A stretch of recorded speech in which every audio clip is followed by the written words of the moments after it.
Bullets tore into the wooden beams above Dr. Zara Shaw's head as she pressed herself against the clinic wall, her medical bag clutched tightly to her chest. The year was 1876, and surviving as the only female doctor in Benton, Wyoming Territory, was proving even harder than her professors at the Women's Medical College of Pennsylvania had warned.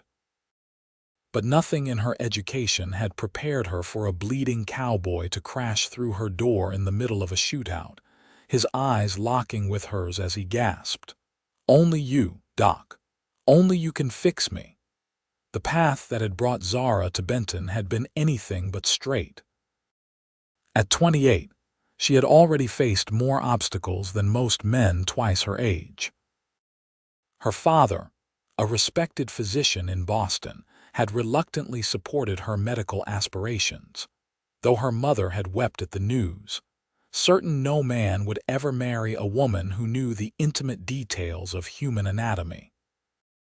But Zara had persisted, graduating with honors despite the jeers and sabotage from male students who believed medicine was no place for a woman. When she arrived in Benton 6 months ago, she discovered that earning her degree had been the easy part. The small but growing railroad town, nestled in the shadow of the Wind River Range, needed a doctor desperately after old Dr. Whitman passed away. What they didn't need, according to most residents, was a woman doctor. "I can't have a lady looking at my private affairs," Silas Jenkins had declared when she tried to treat his infected foot. "My Bessie ain't being touched by no woman claiming to be a doctor," Thomas Warren had announced when his wife went into a difficult labor. They'd called for a midwife from the next town over instead. The baby had died. So had Bessie. Zara had set up her clinic in a small building off Main Street with high hopes that quickly dwindled as patient after potential patient turned away when they saw her face. She survived by treating the Chinese railroad workers, whom the other doctors refused to see, and the occasional prostitute from Miss Lily's establishment, who couldn't afford for rumors about their health to spread. Until today, when gunshots rang out on Main Street and a man stumbled through her door with blood spreading across his shirt. "Please," he said, sliding down against her examining table. "They said you were good, said you helped Chen when nobody else would." The man before her was tall and lean, with dust-covered clothes and a face bronzed by the sun. His dark hair hung in sweaty strands around a face contorted with pain. Blood seeped between the fingers he pressed against his left shoulder. "I'm Dr. Shaw," she said, quickly moving to his side. "Who are you, Jake?" he managed, his breathing labored. "Jake Dawson." "Let me see, Mr. Dawson." She gently moved his hand away from the wound. The bullet had entered just below his collarbone. "You're lucky. It doesn't appear to have hit anything vital." "Don't feel lucky," he grunted as she helped him onto the examining table.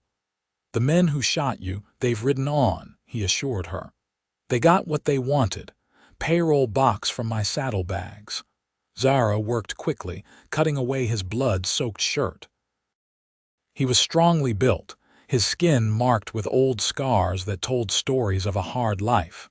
She cleaned the wound, relieved to find the bullet had passed through.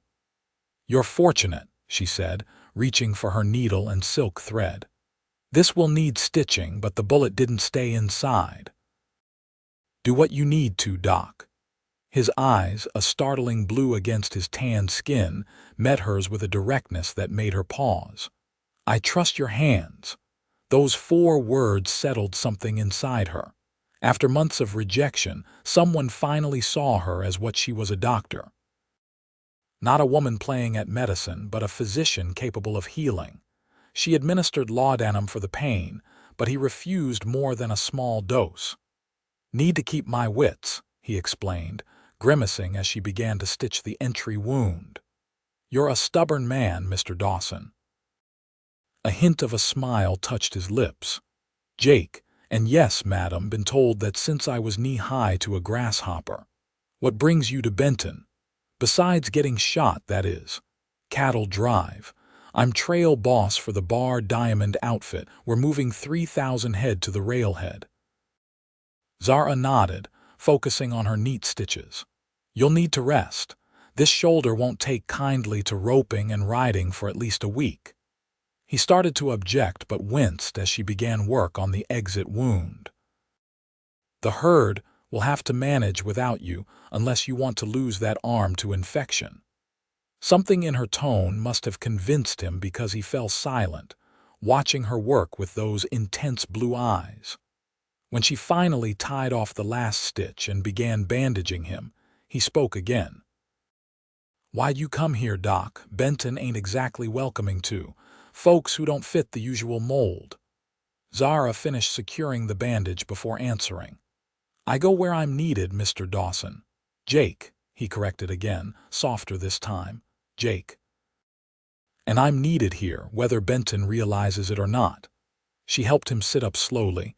You should stay here tonight. I have a cot in the back room. My men will be looking for me. Then I'll send word to your camp. Who should I ask for? Hank Miller, my segundo. He swayed slightly as he sat upright. Tell him I'm laid up but alive, and that Thompson and Willis need to be found. They're the ones who took the payroll. Zara frowned. You're in no condition to worry about revenge. Not revenge, justice. That money was meant to pay 15 men who have been working for 3 months straight. She could see the determination in his face and realized arguing would be futile. I'll send the message, but you're staying put. After settling Jake in her spare room, Zara penned a note and paid a local boy to deliver it to the cattle camp outside town. She returned to find her patient had fallen into a restless sleep, his forehead beaded with sweat. Fever was setting in, which wasn't unexpected. The next 24 hours would be critical. Throughout the night, Zara bathed Jake's face with cool water as he fought the fever.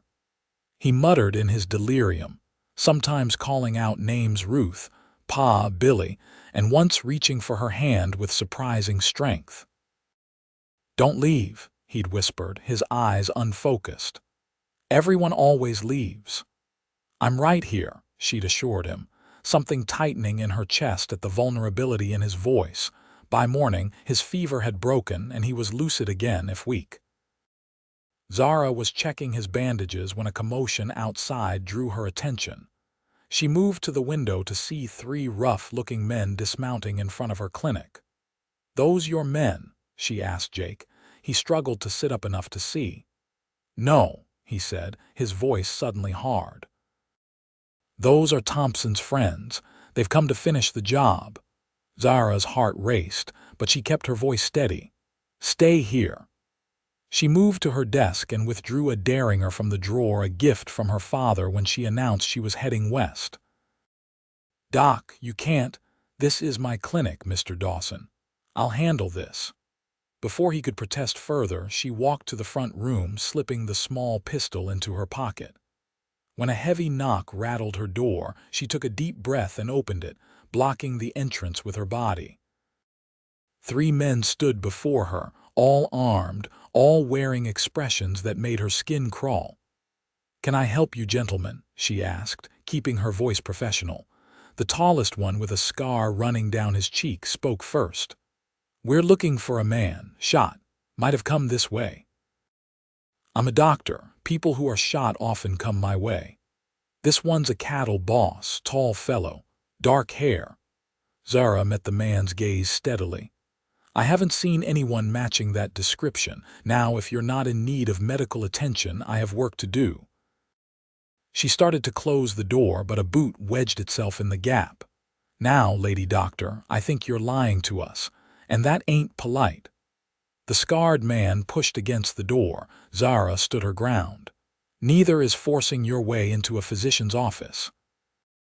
I've taken an oath to do no harm, but self-defense isn't covered by Hippocrates. The man hesitated, clearly not understanding the reference but catching her meaning. Behind him, one of his companions muttered, Aw, Bill, she's just a woman. Let's search the place and be done with it. Bill's eyes narrowed. "Step aside, Doc. I will not." What happened next occurred so quickly Zara barely had time to react. Bill shoved the door hard, sending her stumbling backward. As the three men pushed into the clinic, she pulled the Derringer from her pocket. But before she could raise it, a shot rang out from behind her. Bill clutched his arm, blood seeping between his fingers as he and his companions froze in place. Behind Zara, Jake stood in the doorway to the back room, leaning heavily against the frame but holding a Colt revolver with unwavering aim. "Next one goes between your eyes, Bill," Jake said, his voice deadly calm despite the pain evident on his face. "Now back out nice and slow." "Dawson," Bill snarled. "Thompson said he got you good. Not good enough. Now get before I forget my manners in front of the lady." For a tense moment, Zara thought they might fight anyway, but then Bill backed toward the door, his companions following suit. "This ain't over, Dawson." "Never is with your kind," Jake replied. Once the men had retreated outside, he added, "And tell Thompson I'm coming for him and that payroll. He's got 3 days to bring it back before I hunt him down." When the door closed behind the intruders, Jake's legs gave way. Zara rushed to support him, helping him back to the cot. "That was foolish," she scolded, checking to ensure he hadn't torn his stitches. "You could have reopened your wound. Wouldn't have been right, leaving you to face those coyotes alone." His breathing was labored, but he managed a weak smile. "Besides, I've had worse. So I gathered from your collection of scars."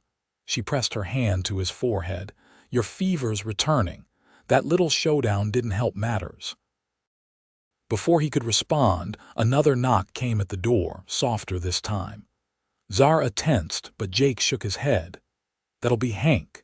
He knocks like my grandmother." Sure enough, when Zara opened the door, she found a weathered man in his 50s standing there, concern etched on his face. "You must be the doc," he said, removing his hat. "Hank Miller, got your message about the boss." Zara let him in, explaining Jake's condition as they moved to the back room. Hank listened intently, occasionally nodding.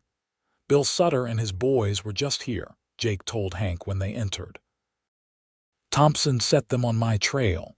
Hank cursed under his breath. "The boys and I figured as much when you didn't come back. We sent riders after Thompson and Willis, but they've got a head start." "They'll head for Deadwood," Jake said. "Thompson's got a brother there."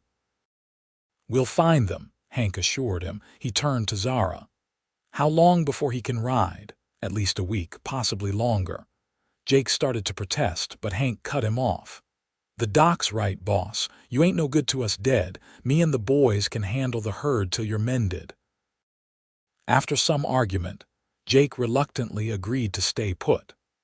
Hank promised to post men nearby in case Bill and his companions returned, then departed to oversee the herd's movement to better grazing land closer to town. Over the next several days, Zara's small clinic became a temporary headquarters for the Bar Diamond outfit. Cowboys came and went, bringing reports to Jake and often leaving with injuries or ailments that Zara treated.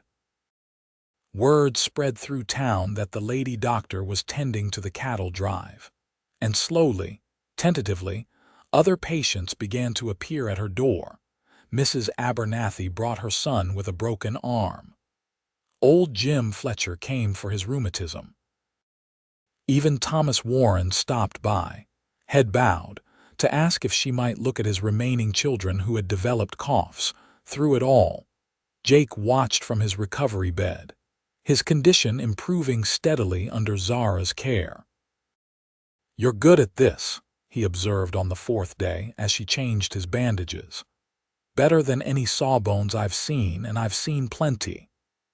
Yet if I hadn't been the only option when you were shot, would you have chosen me as your doctor?" she asked, her hands gentle but her words pointed. Jake considered this, his blue eyes thoughtful. "Can't rightly say. Never gave much thought to lady doctors before. But I can tell you this now that I know what those hands of yours can do. I wouldn't trust anyone else."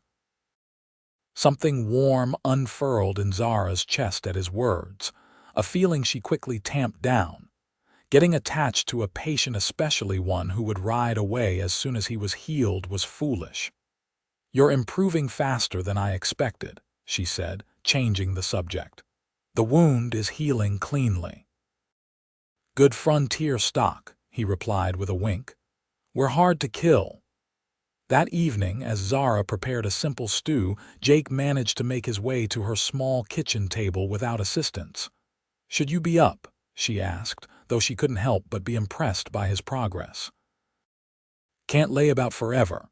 Besides, a man gets tired of staring at the same four walls." She set a bowl before him. "I'm afraid it's not much. My cooking skills aren't nearly as refined as my medical ones." Jake took a spoonful and smiled appreciatively. "Beets trail coffee and beans, Doc." They ate in companionable silence for a while before Jake spoke again. "Tell me something, Zara, if you don't mind me using your given name." She nodded her permission, surprised by how natural her name sounded in his deep voice. "Why medicine? Can't have been an easy road for a woman." Zara set down her spoon, considering how to answer. Most people didn't ask. They simply assumed she had something to prove or couldn't find a husband. "When I was 12, my younger brother fell from a tree and broke his leg badly. The bone pierced the skin." She could still see it clearly: William's ashen face, the white shard of bone, the bright blood. "My father was away attending another patient. My mother fainted at the sight. But I didn't. I remembered what my father had taught me about setting bones, and I did what needed doing." "You said it yourself. At 12, I did. William healed perfectly." She smiled at the memory. "My father said I had a gift, hands that knew how to heal. He encouraged my interest in medicine even when others thought it unnatural." "Where's your brother now?" The smile faded from Zara's face. "Pneumonia took him when he was 16. I couldn't save him that time.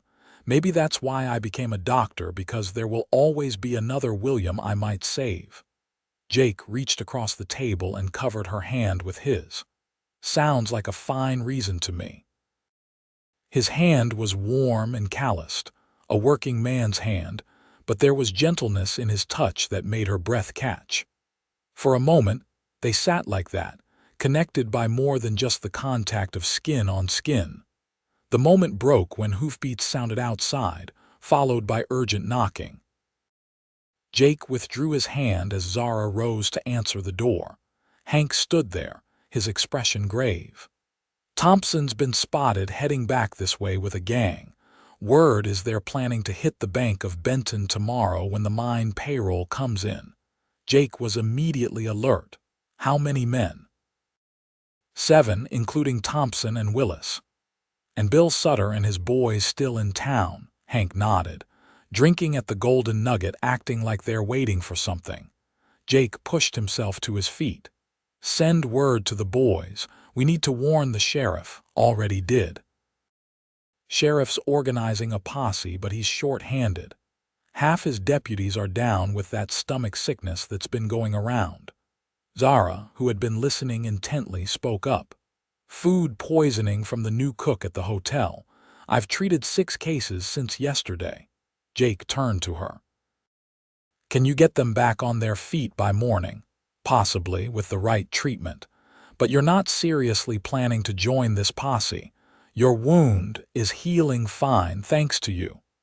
Jake's expression was resolute. "That payroll money they stole was meant for my men, but that's not all that's at stake now. These aren't just thieves, they're killers. They shot me when they could have just taken the money. If they hit that bank, people will die." Zara wanted to argue, but the determination in his eyes told her it would be futile.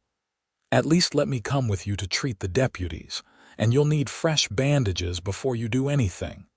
To her surprise, Jake didn't object. "We'd be glad for your help, Doc." Throughout the evening, Zara worked tirelessly, visiting the sick deputies and administering remedies to settle their stomachs. By midnight, 3 of the 4 were well enough to stand, though still weak. She returned to her clinic to find Jake checking his revolver, his face set in grim lines. "The sheriff's gathered 15 men," he told her as she entered. "Thompson's gang will hit the bank at noon when the mine payroll arrives, and you're determined to be there." "It wasn't a question. I am." Zara sighed and began preparing fresh bandages. "Then let me check your wound one more time." As she unwrapped the old bandages, her fingers brushed against his skin, and she felt him tense slightly.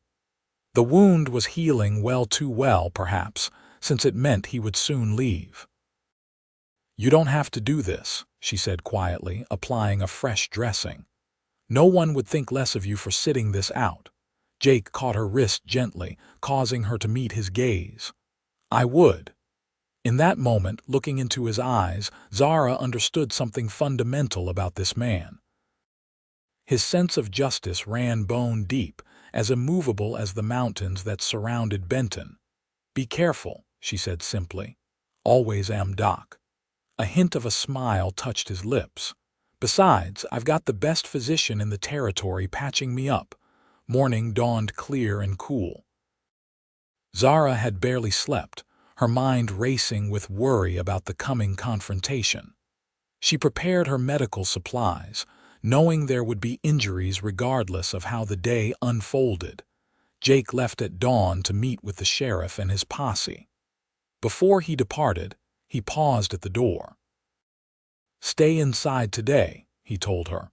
"These men don't care who gets caught in their crossfire."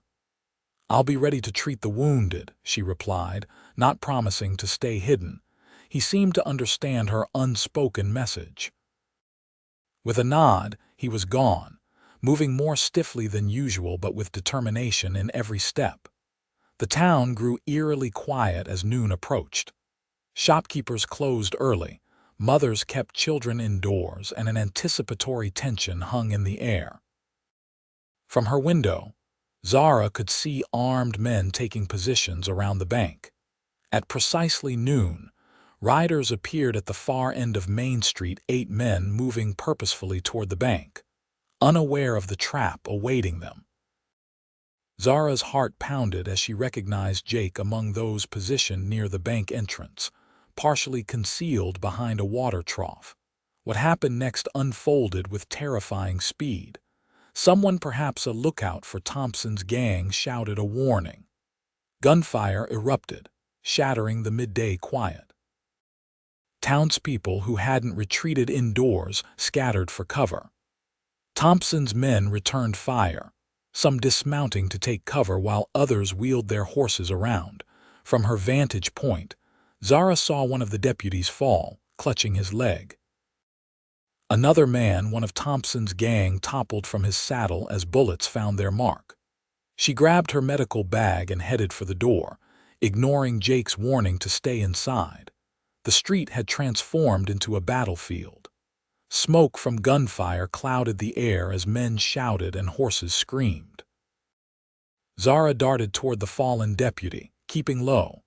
She reached him and dragged him behind the nearest cover, a stack of crates outside the general store. "Flesh wound," she told him, quickly binding the injury to stop the bleeding. "Stay here." More gunshots rang out, closer now. Zara peered around the crates to see Thompson himself advancing toward the bank, using a frightened clerk as a shield. Behind him, 3 of his men provided covering fire. And there was Jake, moving to intercept them from the side of the building, his revolver raised despite the obvious pain in his shoulder. He called out something Zara couldn't hear over the gunfire. Thompson turned, shoving the clerk aside and firing at Jake. The first shot missed. The second didn't. Zara's heart stopped as Jake staggered, his free hand going to his side. But he remained standing, returning fire with deadly accuracy. Thompson jerked backward, hit once, twice, before collapsing to the dusty street. The remaining outlaws, seeing their leader fall, quickly surrendered or fled.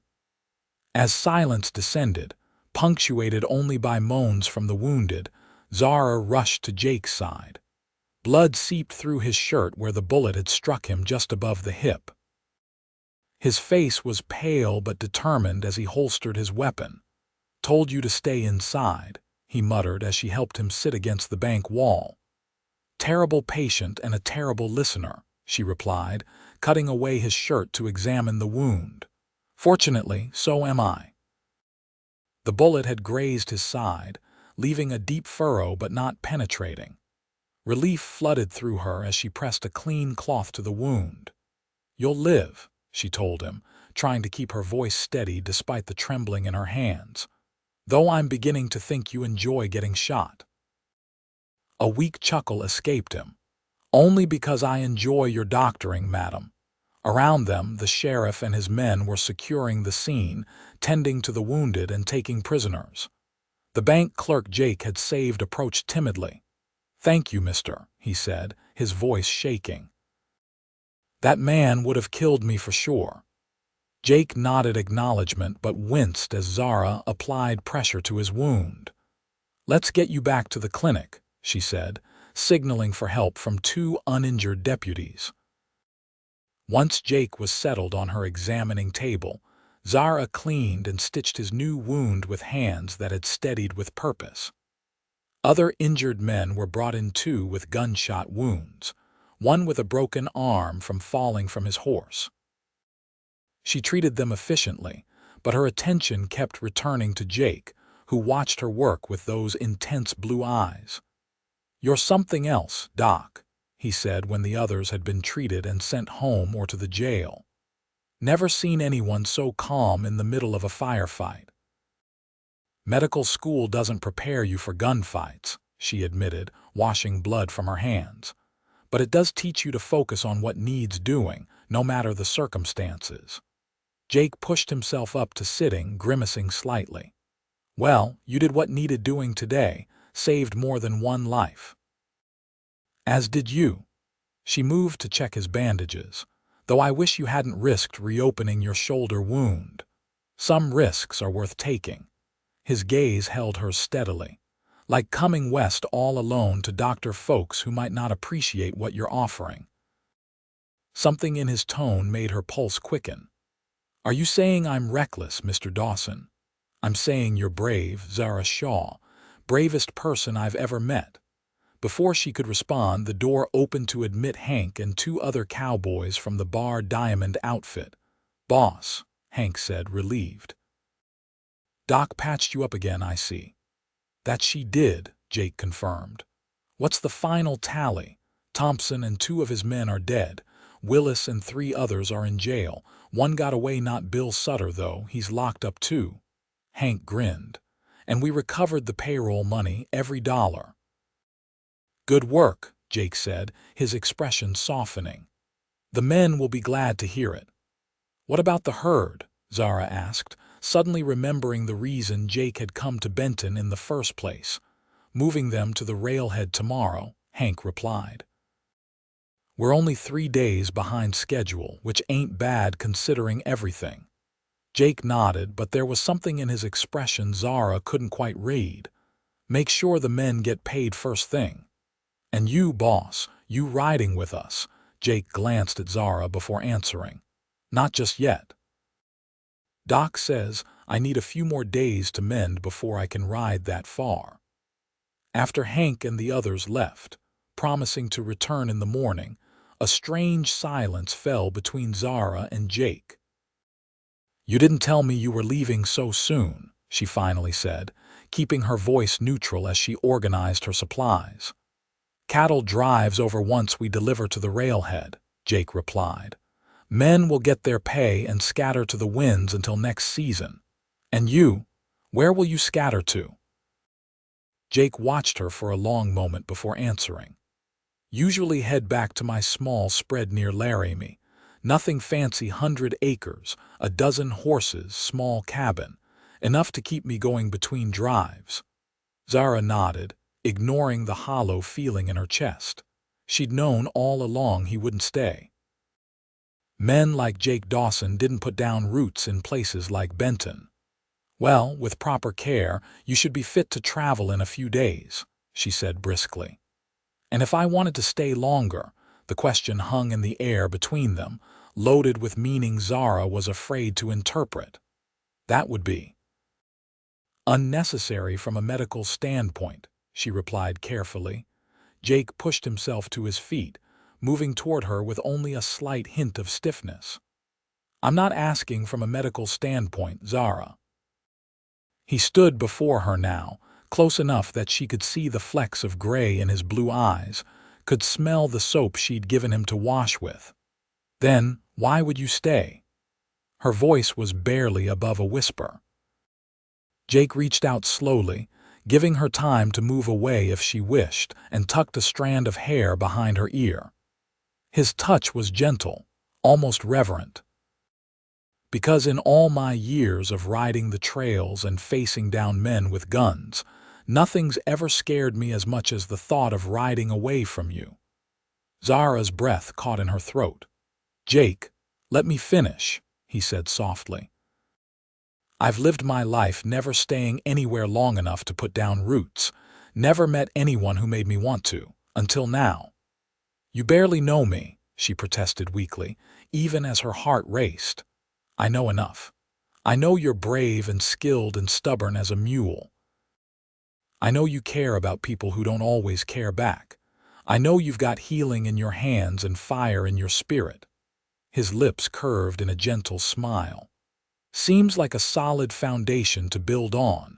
Before she could respond, a knock at the door interrupted them. With a mix of frustration and relief, Zara stepped back and went to answer it. Thomas Warren stood there, holding his youngest child, a girl of about 4 who was flushed with fever. Doc Shaw, he said, his expression a mixture of desperation and lingering pride. Mary's taken a turn for the worse. I know it's late, but bring her in, Zara said immediately, professional instincts taking over. As she examined the child, she was acutely aware of Jake watching from across the room. He said nothing, simply observing as she diagnosed pneumonia in its early stages and prepared a steam treatment with eucalyptus oil. She needs constant care tonight, Zara told Thomas. You can leave her here or stay with her. I've got the other children at home, the man said, clearly torn. Go to them, Jake spoke up. I'll help the doc keep watch over your little one. Thomas looked surprised but nodded gratefully before departing with promises to return at first light. Throughout the night, Zara and Jake took turns monitoring little Mary's breathing, applying cool compresses when her fever spiked, and keeping the steam treatment going. They worked together seamlessly, as if they'd been partners for years instead of days. Near dawn, Mary's fever finally broke. As the child slept peacefully, Zara found herself sitting beside Jake on her small sofa, exhaustion making her eyelids heavy. You're good with children, she observed, fighting a yawn. Had 4 younger siblings, he replied. Learned early on how to tend sick kids. Where are they now? 2 sisters married and living in Missouri. Brother John works the railroad, lost my youngest brother in the war, a shadow crossed his face. He was just 16 when he enlisted, lied about his age. Zara's heart ached for him. I'm sorry. It was a long time ago. He shifted slightly, wincing as the movement pulled at his stitches. What about you? Any family besides your parents and William? No, just me now. My father passed 2 years ago, my mother last spring. She hadn't allowed herself to dwell on their deaths, throwing herself into her work instead. That's partly why I came west. Too many ghosts in Boston. Jake nodded in understanding. Ghosts have a way of following, though. They do, she agreed softly. But they seem less overwhelming here with so much life and so much work to be done. They lapsed into comfortable silence. Without quite knowing how it happened, Zara found her head resting against Jake's good shoulder, her eyes growing heavier by the moment. Rest, he murmured against her hair. I'll watch the child." She meant to protest, but exhaustion claimed her before she could form the words. Zara woke to sunlight streaming through the windows and the sound of childish laughter. Disoriented, she sat up to find Jake sitting at her kitchen table with Mary, sharing a simple breakfast of biscuits and jam. "Good morning, Doc," he greeted her with a warm smile. "Our patient is feeling much better." Mary grinned, jam smeared around her mouth. "Mr. Jake says you fixed me with your magic doctor hands." Zara couldn't help but smile in return as she rose and straightened her rumpled clothing. "Is that so? Well, Mr. Jake is quite right. How's your chest feeling this morning?" After examining Mary and finding her vastly improved, Zara prepared a tonic for the child to take home. Thomas arrived shortly after, relief washing over his face when he saw his daughter sitting up and chattering happily. "Doc Shaw," he said, hat in hand, "I don't know how to thank you." "No thanks necessary, it's why I'm here." Thomas cleared his throat awkwardly. I've been wrong about lady doctors if you hadn't been here." He trailed off, unable to complete the thought. "The wife and I would be honored if you'd come to Sunday dinner next week. Meet the rest of the young uns." Zara blinked in surprise. "I'd be delighted." After Thomas and Mary left, Jake turned to her with a grin. "Looks like Benton is finally realizing what they've got in you." "One family at a time," she replied, but couldn't keep the satisfaction from her voice. Over the next few days, a steady stream of patients came through Zara's door. Word of her skill during the bank shootout had spread through town, and suddenly, the woman they'd shunned was the doctor they sought out. Even Mayor Pickens, who had loudly questioned the propriety of a female physician, brought his wife in for treatment of her female troubles, something he'd previously insisted should only be discussed with a proper midwife. Through it all, Jake remained at the clinic, his wounds healing well enough that he now helped around the place repairing a leaky roof, building shelves for her growing collection of medicines, and greeting patients with a charm that put them at ease. Hank visited regularly, reporting on the cattle delivered to the railhead and the men who had received their long-awaited pay. The trail hands were dispersing, heading to saloons in larger towns or back to families they hadn't seen in months. "The boys are asking when you're coming to collect your share," Hank told Jake one afternoon. Trail bonus was better than expected. Jake glanced at Zara, who was pretending not to listen as she inventoried her supplies. "Tell them I've got some business to finish here first. I'll catch up when I'm ready." After Hank left, Zara could no longer pretend disinterest. "You should go," she said, keeping her eyes on her ledger. "Your wounds are healing well. There's nothing keeping you here." Jake moved to stand beside her, gently taking the pencil from her hand and setting it down. "Isn't there?" When she finally met his gaze, the emotion she saw there made her heart skip. "Jake, I can't leave Benton. I've finally started to build something here. I'm not asking you to." "Then what are you asking?" He took her hands in his, those capable hands that had saved his life. "I'm asking if there might be room in Benton and in your life for a cattle man who's tired of the trail. A man who'd like to use his savings to buy a small ranch outside town, maybe raise horses instead of driving other men's cattle across the territory." Zara stared at him, scarcely daring to believe what she was hearing.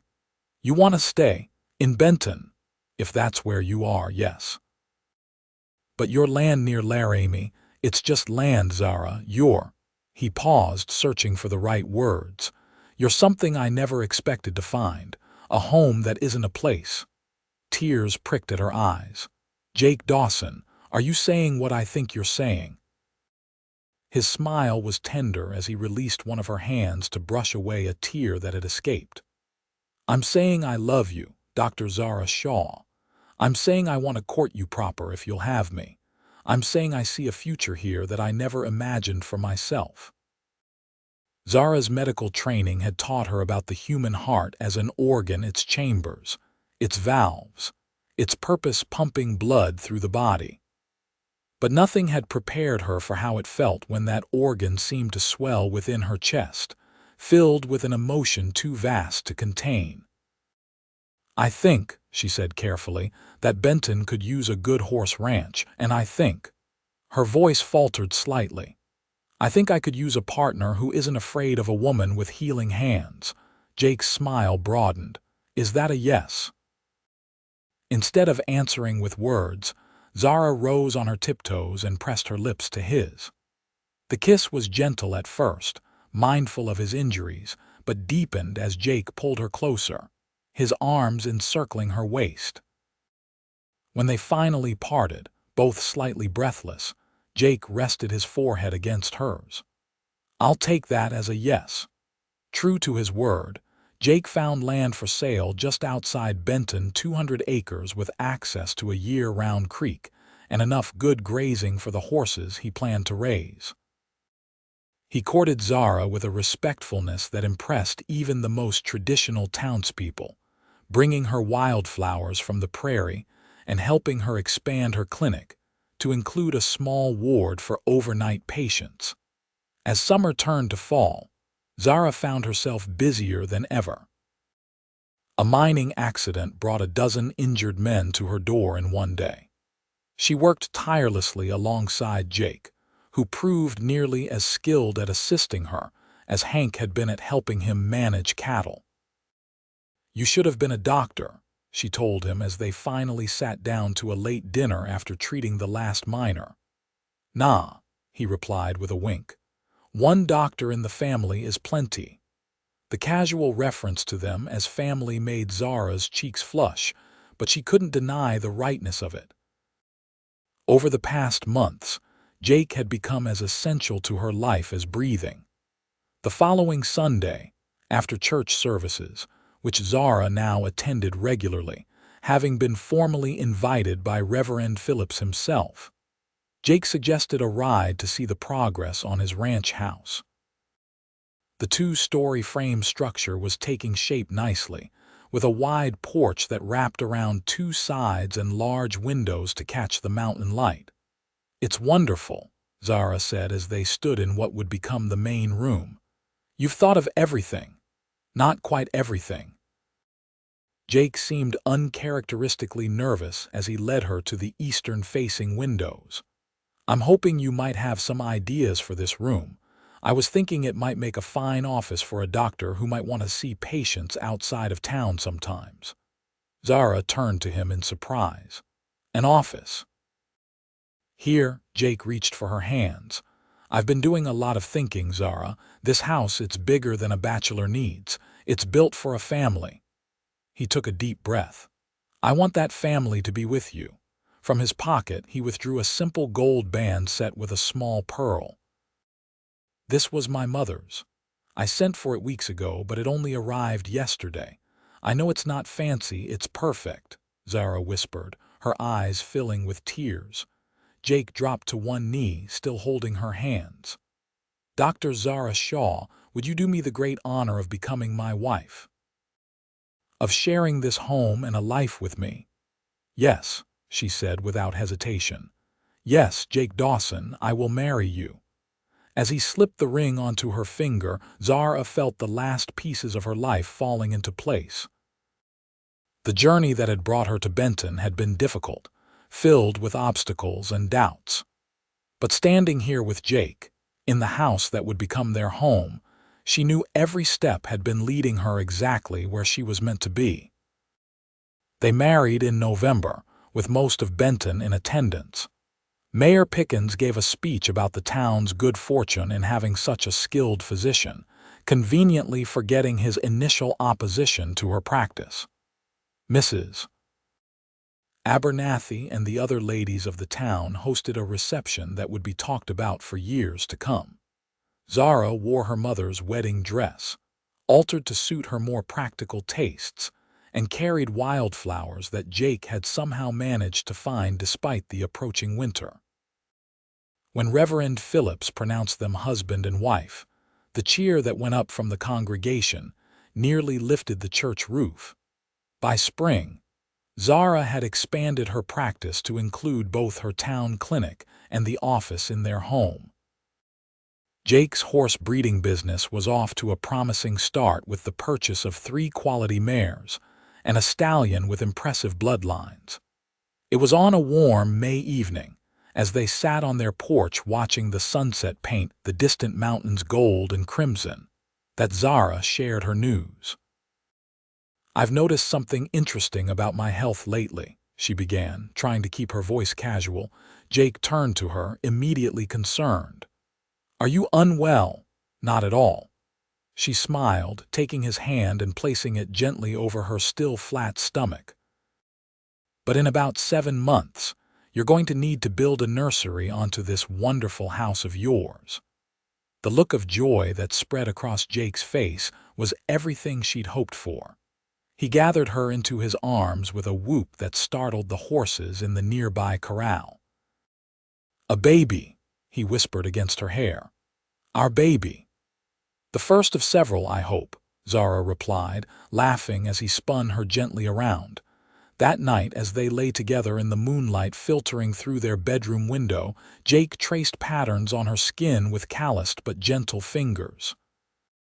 "Did you ever imagine back in Boston that this would be your life?" he asked. Zara considered the question. "I imagined being a doctor. I imagined making a difference. But this you, our home, our child growing inside me, this I could never have imagined." "No regrets, then, about coming west?" "About choosing Benton of all places?" She turned to face him, cupping his beloved face in her hands. "How could I regret the path that led me to you? Even when the town rejected me, even when I doubted myself, it was all leading here." "To a woman doctor and her formerly wounded cowboy," Jake murmured, kissing her softly. "To healing hands and the man who trusted them," Zara corrected, returning his kiss with one of her own. In December, as snow blanketed the Wyoming landscape, Zara gave birth to a healthy son they named William Jacob Dawson. The following year brought a daughter, Emma Ruth.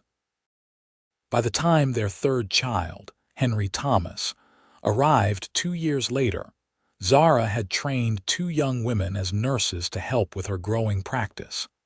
Benton continued to grow as well, with the railroad bringing new residents and opportunities. Jake's horses gained a reputation for quality and stamina, particularly among the cavalry, who paid premium prices for his stock.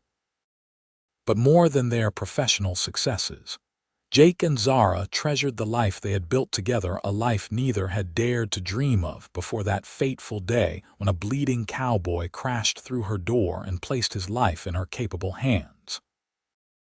On their 10th anniversary, as they stood on their porch watching their children play in the yard, Jake wrapped his arms around his wife from behind.